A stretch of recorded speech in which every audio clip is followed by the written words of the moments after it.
Hi, I'm Joanna Ozdowinska, Polish press correspondent. Just a quick question, because since you started shooting Twilight, you start in different movies, in different projects, and if you want it or not, you have this label, a guy or a girl from Twilight. Is it a burden for you, or is it a label that you wear with pride? Did it help you with different projects, or not?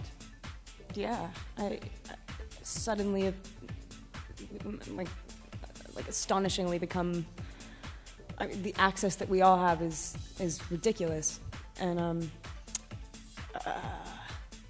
it's the hugest compliment if people, especially fans of the book, people that actually call me the Twilight girl and mean it rather than like, I don't even know, well, whatever. That is the biggest compliment. I mean, like, please pigeonhole me. You know what I mean? That means I did it right. That means if somebody who is fanatically obsessed with this book and these movies, if they always say it's kind of weird for me to watch her in other stuff, it's like, great, perfect. That's a compliment.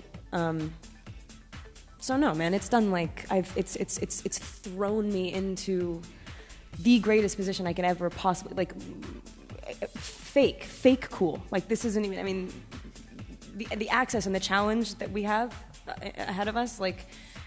You couldn't ask for. I mean, and the challenges are my favorite things in life. This is like, now I'm allowed to challenge myself the way I want to, rather than falling into things. You know, it's awesome. Hey guys, over here.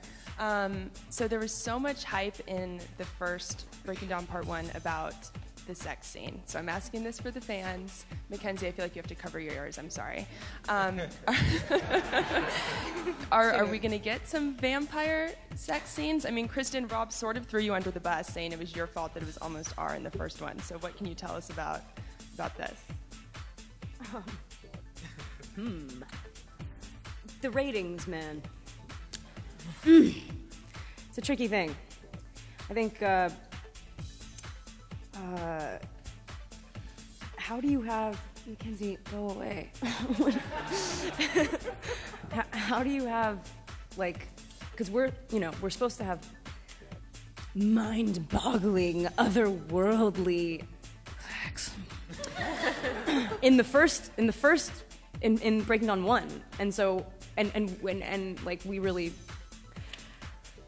This is weird. Tried to keep the first one like sweet. It was like really like just about like discovery and like it was so not like nothing about this series is raunchy. And I know that, and but you missed the point, Kristen. Shut the fuck up. But in the second one. Where's Mackenzie's swear jar? Yeah, it's fine. I'll just open a hospital. Talking about sex and swearing. But in the second one, we just wanted it to be animals. You're not humans anymore. It's like, how do you do that? We tried, and they told us that it was rated R, and we were like,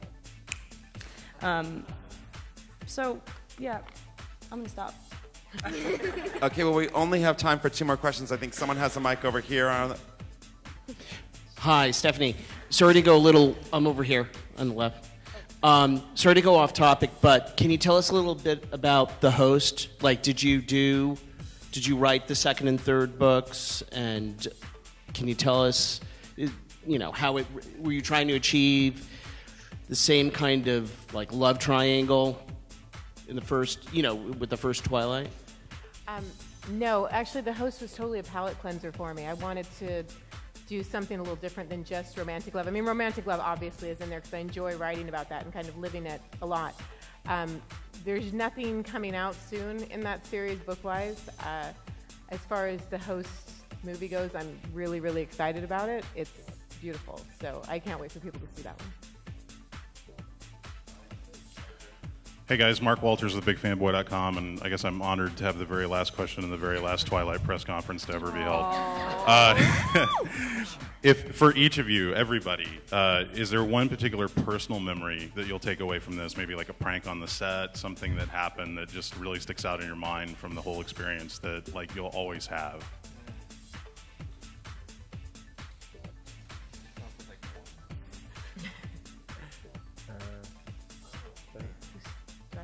Mackenzie? Mackenzie, you're first. For me, it'd probably be the entire thing because every moment was exactly perfect because every moment was a thing that I will cherish forever. Okay, hold on now. How much money was in your swear jar at the end? What was your total? Do I have to say? Well, at least I want to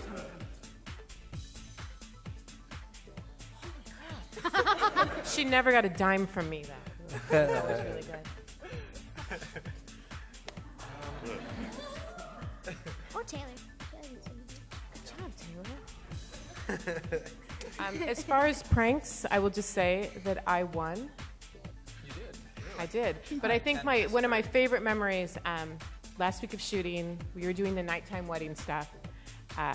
We all knew it was done, and you're excited because we get to go home and we get to sleep for 8 hours a night, and I get to see my kids more. And so that was, there was a lot of it being ready to be done. But it was also really sad because you're not going to get to hang out with everybody as much anymore. And I remember sitting, we kind of all sat in the garage because it was the warmest place in the Cullen house. And sitting in there and just everyone kind of hanging out. And Kristen's in that gorgeous wedding dress. And we're all chilling out in camp chairs and just, knowing that it's almost over and just kind of enjoying being with each other because it's not going to be like that again. And that was really my favorite. I remember that, dude. Yeah. Yeah, I would definitely say it's hard to pick the one moment, but the last week shooting the wedding, walking down the aisle even maybe, really heavy stuff. I just remember when it started getting closer to the finish of filming, when we hit the 3-week marks, there was 3 weeks left. I kept telling myself, all right, it's time to start soaking up every moment because I know that when this finishes, I'm gonna want to go back in time and I'm gonna want to do this again. And it's put yourself in your body now. Right. We were super tired and exhausted. It was a 7-month shoot, but it was put that aside. 2 weeks left, 1 week left. Soak up everything. And I'm super. We probably all did that, but I'm glad that I did that because I do remember every single moment up until the last day, and that was... My last scene with him was about a week before I was going to be finished completely, and I didn't know that it was my last scene with him, and he was like... He looked at me and he was like, this is it, buddy? And I was like... I didn't think about it, and then so at that moment... And it's one of my favorite scenes in the first one, so...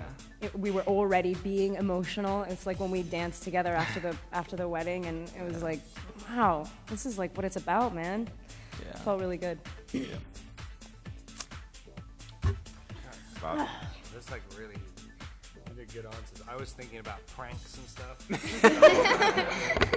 I was gonna say, I remember when Peter stole a bike. That was hilarious. But yeah. And then God damn. Yeah, no, I mean, God, I've even forgotten what the question was. You guys have been Come on, man, what's that one moment, the moment where you're this is it, this is over?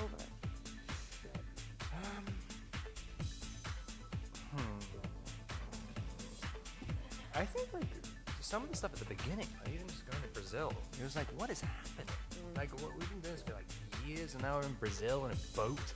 It's what is going on? I know, we're the Kennedys. We're it felt so weird to realize that. And I crashed the boat afterwards. That was fun. In front of 5,000 people. That was pretty symbolic of the kind of crazy journey, being me and Kristen in kind of swimming trunks and a bikini with 600 Brazilian army men with machine guns and video cameras filming it in the middle of the rainforest in Brazil, and we're just making out with each other and pretending to jump up a waterfall. He's trying to not get his white paint on me, and I'm trying to not get my brown paint on him. So it's all just dripping off of us. We're both really white.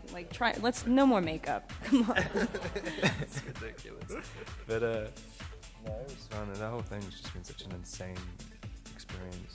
And the fact that we're going to go and have 6,000 people screaming again for the 4th year in a row when they've been camping out outside. We're All right, well, thank you all very much. We're out of Thank time. you.